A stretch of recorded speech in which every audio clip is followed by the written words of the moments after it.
Hoje nós vamos iniciar mais uma aula. A nossa aula hoje vai estar referenciada em relação às moradias. Então, nós vamos assistir um vídeo só para a gente lembrar quais são essas moradias. Tipos de moradias. Tipos de casas, por Regina Vilaça. Existem vários tipos de casas, dependendo de onde se mora. Por exemplo, a casa do índio é uma oca. Os esquimós, aquelas pessoas que vivem em regiões geladas, moram em iglus.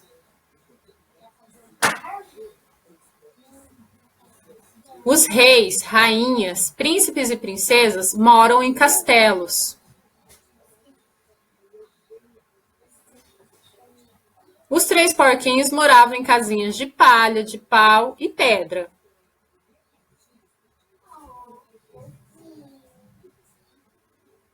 Casa de palha, casa de madeira, casa de pedra. As pessoas que moram no deserto vivem em tendas.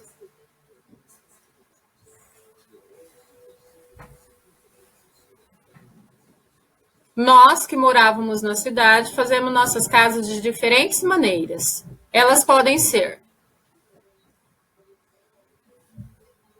casas ou prédios. As casas nos protegem do frio, da chuva e do sol.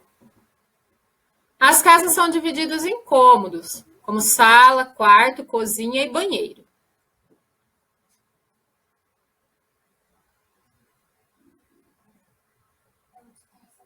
Deixa eu colar onde eu quero.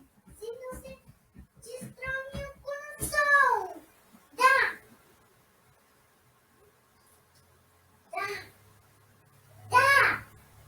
As casas podem ter jardim, quintal, árvores, horta.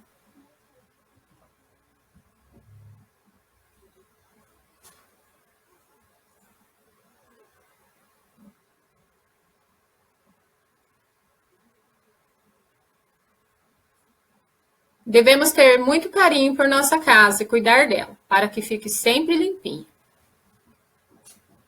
Então, aqui nós relembramos um pouquinho do que são essas moradias, e agora a gente vai analisar essas moradias na nossa apostila. Agora, aqui na nossa página 43, mais de metade da população mundial vive em áreas urbanas. Tornar as cidades seguras e sustentáveis significa assegurar o acesso a habitações seguras e o custo razoável e melhorar os assentamentos das comunidades. Então, aqui nesse número 5, a gente observa que eu tenho 3 imagens de moradias no estado de São Paulo, na cidade de São Paulo, né? E aqui a gente vê prédios, aqui a gente vê uma comunidade que eles chamam de favela, e aí aqui a gente vê algumas casas, né? Então, a diversidade na moradia das pessoas reflete as diferenças sociais existentes. Então, baseado nisso daí, vocês vão analisar o bairro que você mora. Você vai falar assim para mim. Nessa primeira coluna que está dizendo assim, serviços que tem no bairro. Então, eu vou colocar aqui, que nem a gente já havia comentado, sobre saneamento básico, água potável. Vocês vão escrever o que tem no seu bairro nessa primeira coluna. E na segunda coluna, serviços que faltam. Às vezes não tem uma rede de esgoto, não tem o recapeamento asfáltico, certo? Ainda a rua é em terra. E aí vocês vão colocar, primeira coluna, os serviços que tem no meu bairro, e na segunda coluna, o que está faltando. E aqui, eu esqueci de mencionar, ó, o nome do bairro. Vocês vão escrever aqui o nome onde que vocês moram, tá ok? Depois, na próxima página, eu estou perguntando para vocês há quanto tempo vocês moram neste lugar. E aí vocês vão colocar que, eu moro aqui 10 anos. E aí você vai colocar assim, teve melhorias? Você vai responder, modificou que tem mais casas, houve o recapeamento asfáltico, a gente notou que teve uma melhoria em relação, às vezes não passava ônibus e agora passa. Então, aí vocês vão descrever aqui na número 7 O que vocês notaram nesses anos que vocês já residem nesse local? O que mudou?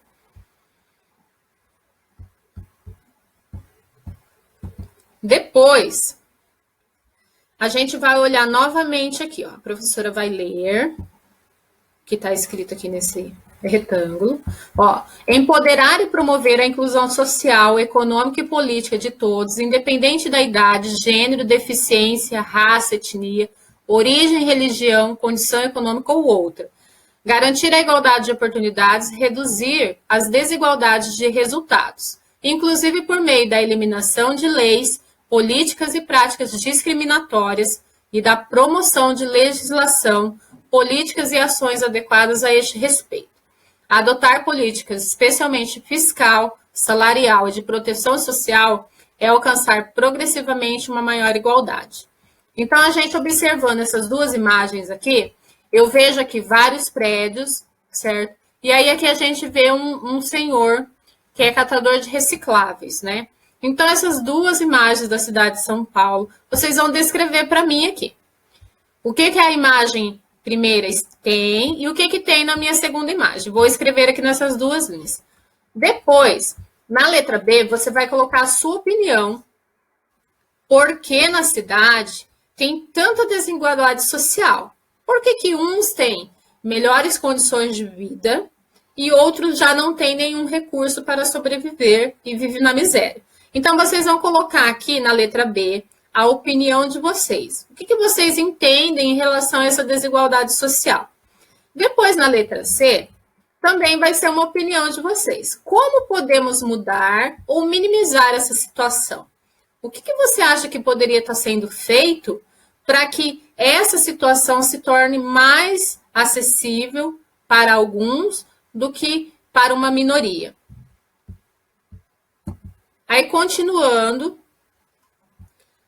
nós temos aqui mais um texto que retrata aqui um acontecimento em São Paulo. Poucos conhecem a história do bairro da Liberdade, que antes de ser povoada pelos asiáticos, descendentes de japoneses, chineses e coreanos, chamava-se Largo da Forca, assim nomeada em função da presença de uma forca que era utilizada para execução da pena de morte, principalmente de negros que eram escravizados na época. De acordo com o texto, responda. Então, aqui na número 9, nessas linhas, o que vocês vão fazer? Conhecendo agora um pouco da história do bairro, na sua opinião, por que essa parte sobre o enforcamento dos negros é pouco conhecida? Então, aí vocês vão relatar aqui para mim, de acordo com o que a professora acabou de ler, por que a história real por trás do nome, por que mudou, né? Por que esse enforcamento dos negros não é tão relatado? Aí vocês vão colocar aqui para mim o entendimento de vocês, tá bom? Não precisa ser muitas linhas, podem responder só na primeira linha, só o que vocês entenderam. Por que ali é mencionado agora Largo da Liberdade e não é mais lembrada dessa história que antes havia execução de pena de morte em relação aos negros, certo? E aí vocês vão relatar aqui na número 9. Para finalizar a aula da nossa semana, agora nós vamos para o caderno e lá vocês vão fazer um registro para mim.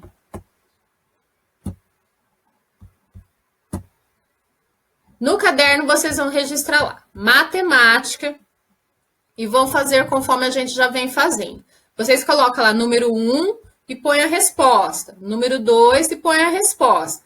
Quem quiser estar copiando, pode estar copiando as perguntas, não tem problema. Mas se quiser colocar só a resposta, também é válido. Descubra o padrão de cada sequência e complete-as desenhando os elementos, repetindo o padrão por mais 3 vezes. Então, observando no primeiro aqui, é assim que as crianças entraram no ônibus no passeio. Eu tenho um menino, uma menina, um menino, uma menina, um menino e uma menina. Então, vocês vão desenhar aqui para mim mais 3 vezes esse padrão que está se repetindo. Então, eu noto que eu vou ter que desenhar de novo. Depois da menina, vem o menino. E depois do menino, uma menina. Vocês vão registrar lá no caderno. Na minha segunda, tá falando assim, os copos estão arrumados na prateleira deste jeito. Então, eu tenho um copo pequeno, médio, grande. E de novo, pequeno, médio e grande. Aí eu vou desenhar mais 3 vezes essa mesma sequência, pequeno, médio e grande. Aqui eu já tenho 1, 2, então eu vou desenhar mais 1, 2, 3, ok? Na terceira, eu observo aqui que as árvores da rua foram plantadas dessa maneira. Eu tenho 2 que lembram uma gota e uma terceira que é mais frondosa, né? Ela é mais aberta. E aí, de novo, 2 árvores que lembram uma gota e uma árvore mais frondosa. E aí, o que vem na minha próxima sequência aqui? Eu vou observar de novo aqui como é que está essa sequência e eu vou desenhar aqui mais 3 vezes. Por último, em uma loja de presentes, as caixas estão nessa ordem. Grande, pequena, pequena. Grande, pequena, pequena. Então, aqui depois dessa grande vai vir o quê? Pequena, pequena. E aí eu vou desenhar novamente. Grande, pequena, pequena. Mais um registro no caderno relacionado a português.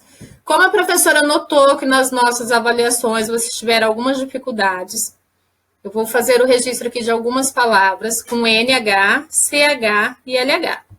Vocês só vão colocar lá como se fosse uma lista. Vocês podem colocar a resposta uma embaixo da outra. O inseto que produz mel. Aí vocês vão pensar, que inseto que produz mel? Aí vocês vão lembrar do nome e vão registrar lá no caderno. Segundo, cai em pé e corre deitada. O que cai em pé e corre deitada? Aí eu vou responder lá no caderno. É a fêmea do galo. Nós temos lá o casal, o galo e a... E aí vocês vão colocar a resposta. Depois, é uma delícia de alimento que do cacau é feito. O que é feito do cacau? Aí vocês vão lembrar que é um alimento que a gente consome muito. Depois, é o filhote da galinha. Como é que chama quando a galinha ainda acabou de sair lá do ovo? Aí vocês vão lembrar o nome e vão registrar no caderno. Depois, deles são feitos o fubá e a pamonha.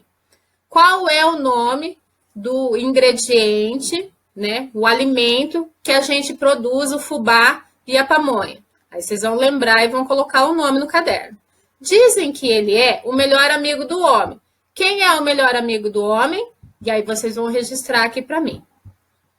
Aí, finalizando a nossa aula, a gente vai estar mencionando esse mês em relação ao folclore brasileiro, que é um conjunto de expressões culturais populares que englobam aspectos da identidade nacional. São exemplos os mitos, as lendas, brincadeiras, danças, festas, comidas típicas e demais costumes que são transmitidos de geração para geração. Então, só para recordar, o folclore envolve frevo, festa junina, envolve lá o saci, o curupira, a lenda do boto cor-de-rosa, da iara, entre outros que eu sei que vocês devem já ter ouvido falar ou contado para alguém também. Então, baseado nesse dado que a professora passou, vocês vão registrar lá para mim. Qual lenda, mito ou personagem do folclore você já ouviu ou conhece? E aí vocês vão colocar 2 exemplos para a professora. Vou colocar 2 nomes lá. Ah, professora, eu conheço do saci e do curupira. Ou eu conheço a dança do frevo e da festa junina. Então, vocês vão registrar 2 nomes para mim, mas que vocês conheçam mesmo, né? O que significa, de onde que veio, qual que é a história, tá bom? Então, assim, a gente finaliza a aula dessa semana. Muito obrigada e até a próxima.